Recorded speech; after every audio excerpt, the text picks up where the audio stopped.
প্রিয় শিক্ষার্থীরা, আসসালামু আলাইকুম। আশা করি সবাই ভালো আছো। আজকে আসলাম আমার একটি পর্বে। এই পর্বে আলোচনা করব অনুসরণী 8 148 পৃষ্ঠার নমুনা প্রশ্নের বহু নির্বাচনী প্রশ্নগুলো নিয়ে। তো তোমরা শেষ পর্যন্ত দেখবে, আমি তোমাদেরকে সহজ করে এবং তাড়াতাড়ি যেন উত্তর দিতে পারো সেভাবে তোমাদের আমি টেকনিক শিখে দেবো। তো শেষ পর্যন্ত তোমরা ক্লাসটি দেখবে, আশা করি এখান থেকে তোমরা শিখতে পারবে। তো চলো আমরা অঙ্কগুলো শুরু করি। প্রথমে বলছে, দেখো 1 নম্বরে 12 10 14 8 16 9 সংখ্যাগুলোর কোনটি মধ্যক মধ্যক বলেছে। তো আমরা মধ্যক বলতে জানি যে কতগুলো সংখ্যার মধ্যখানে যে সংখ্যাগুলো থাকে সেগুলোকে আমরা মধ্যক বলি, অর্থাৎ দুই পাশে সমান রেখে মধ্যখানে যে সংখ্যাটা থাকে সেটা হচ্ছে মধ্যক। ধরো যেখানে 1 2 3 4 5 6টা সংখ্যা আছে, তাহলে এ পাশ থেকে 3টা, এ পাশ থেকে 3টা যদি রাখি তাহলে মধ্যখানে কিছু সংখ্যা থাকছে না। তাহলে আমাদের কি করতে হবে, এই শেষ থেকে দুটা সংখ্যা, এই শেষ থেকে দুটা সংখ্যা রেখে মধ্যখানে যে দুটা সংখ্যা থাকবে এ দুটা সংখ্যার গড় হচ্ছে মধ্যক।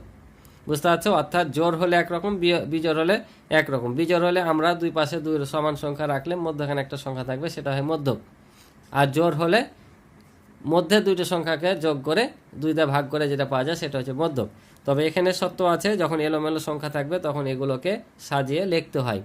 সাজিয়ে লেখার পর যেগুলো থাকবে সেগুলো মধ্যক হয়। তো চলো এটা আমি অঙ্কর মতো করে না, তোমরা যেন দেখা মাত্রই মুখে মুখে উত্তর করে দিতে পারো সেভাবে আমি তোমাদেরকে বুঝিয়ে দিই।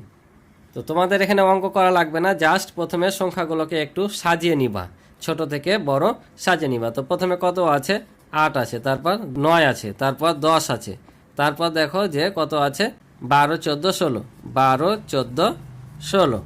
এখন দেখো এখানে সংখ্যা আছে 6টি, তাহলে এক পাশে আছে 3টি, এ পাশে আছে 3টি।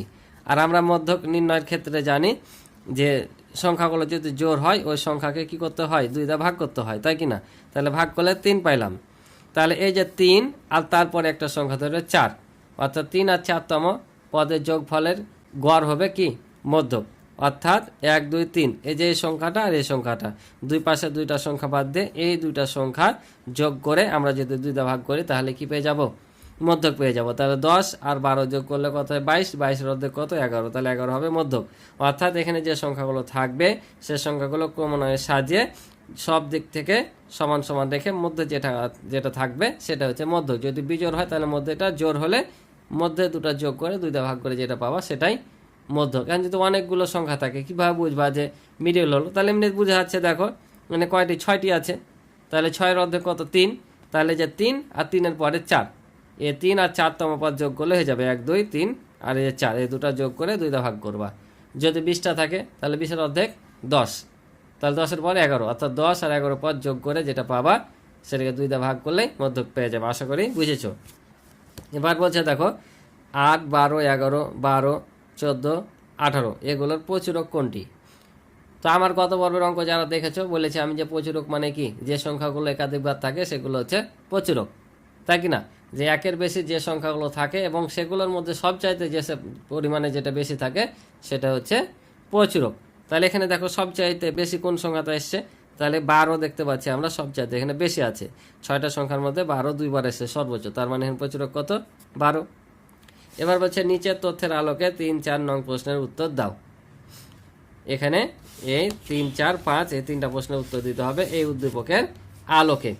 তাহলে এখন বলছে দেখো যে 6 জন শিক্ষার্থীর 20 নম্বরের পরীক্ষায় প্রাপ্ত নম্বর, 6 জন শিক্ষার্থীর 20 নম্বরের পরীক্ষায় প্রাপ্ত নম্বর দেওয়া আছে, অর্থাৎ একজন 8 পেয়েছে, একজন 10 16 14 16 20 এভাবে পেয়েছে। এখন বলছে প্রদত্ত উপাত্তগুলোর মধ্যক কত, এই উপাত্তগুলোর মধ্যক কত।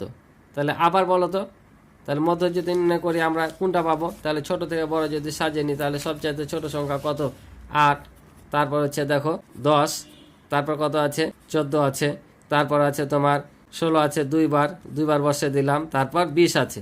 তাহলে দেখো 1 2 3 4 5 6টি সংখ্যা।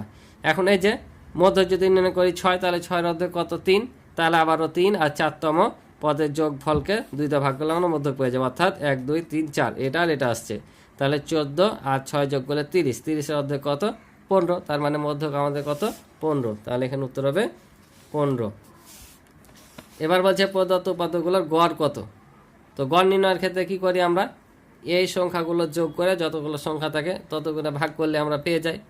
তাহলে এখন যদি যোগ করি তাহলে দেখো কত হচ্ছে, 20 আর 16-তে হচ্ছে 36, 36 আর 14-তে 50, 50 আর 16তে হচ্ছে 66, আর 10-এ 76, 76 আর 8-এ হচ্ছে 84। এখন 84কে যদি আমরা 6 দ্বারা ভাগ করি, যেহেতু 6টা সংখ্যা আছে তাই 84কে 6 দ্বারা ভাগ করব। তাহলে 6কে 6 বাদ দিলে হবে 2 আর 4, 4 6 24। তাহলে আমরা কত পেলাম? 14 পেলাম। তার মানে আমাদের এখানে গড় হবে কত?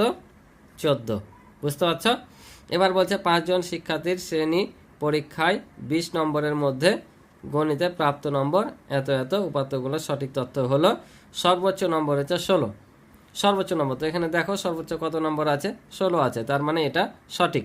এটা কিন্তু বহুপদী প্রশ্ন, এটাকে বলে বহুপদী, অর্থাৎ 3টা দেওয়া থাকে, এখানে একটা উত্তর হতে পারে, 2টাও হতে পারে, 3টাও হতে পারে, এটাকে বহুপদী প্রশ্ন বলে। ঠিক আছে, তো এখানে দেখতে হবে আমাদের কোনটা কোনটা সঠিক হচ্ছে, একটা নাকি 2 নাকি 3 নাকি 1 আর 2, 2 আর 3, মানে যে কোনোটাই হতে পারে। এখানে সবগুলোই কিন্তু সাজিয়ে দেওয়া আছে। দেখো 1ও হতে পারে, 1 ও 2 হতে পারে, 2 1 ও 3 হতে পারে, 2 ও 3 হতে পারে, 1 2 3 হতে পারে। তো এখন বলছে সর্বোচ্চ নম্বর 16।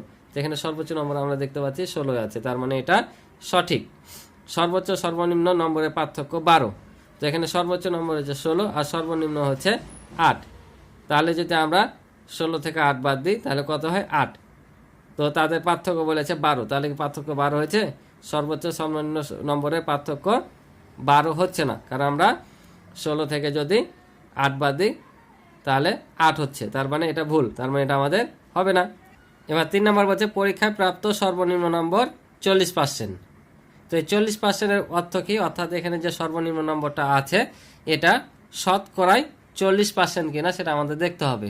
যদি এটা শতকরায় 40% হয় তাহলে এটা সঠিক, না হলে সঠিক না। বুঝতে পারছ? তো আমরা এমনিতে দেখতে পাচ্ছি যেখানে 2টি করে এবং 3টি অপশন দেওয়া আছে, তার মানে এটা সঠিক হবে, যেহেতু এখানে শুধু একটি মাত্র উত্তর নাই। কিন্তু তারপর আমাদের মিলিয়ে দেখতে হবে যে আসলে সঠিক হচ্ছে কিনা। তো এখানে দেখো আমরা এখন দেখব যে এই সর্বনিম্ন নম্বর হচ্ছে 8, এটা শতকরা 40% হচ্ছে কিনা।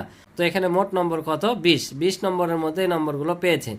তাহলে আমরা যদি শতকরায় প্রকাশ করতে চাই তাহলে 20 নম্বরের মধ্যে পেয়েছে 8, তাহলে 100-র মধ্যে কত পেয়েছে সেটা আমাদের বের করতে হবে। তো দেখো আমরা যদি এটা বের করি কিভাবে করব, তাহলে আমরা এই 8কে 20 দ্বারা ভাগ করব আর 100 দ্বারা গুণ করব, তাহলে শতকরায় পেয়ে যাব। তাহলে 5 20 হয় 100 আর 5 8 40, তার মানে 40% আমাদের মিলে যাচ্ছে না? এই যে দেখো পরীক্ষায় প্রাপ্ত সর্বনিম্ন নম্বর 40%, তার মানে এটা আমাদের সঠিক। 1 এবং 3 সঠিক, তাহলে আমাদের এখানে উত্তর হবে কোনটা? খ নাম্বার, 1 ও 3 সঠিক। বুঝতে পারছো? আশা করি তোমরা বুঝেছো। তো আজকে এই পর্যন্ত ছিল পর্বের অঙ্ক। আশা করি তোমরা অঙ্কগুলো বুঝেছো। ক্লাসটি ভালো লাগলে এবং কিছু শিখে থাকলে অবশ্যই লাইক এবং কমেন্ট করে তোমাদের মতামতগুলো জানাবে। তো আজকে পর্যন্ত ভালো থাকো, সুস্থ থাকো, দেখা হবে পরবর্তী নতুন পর্বে। আল্লাহ হাফেজ।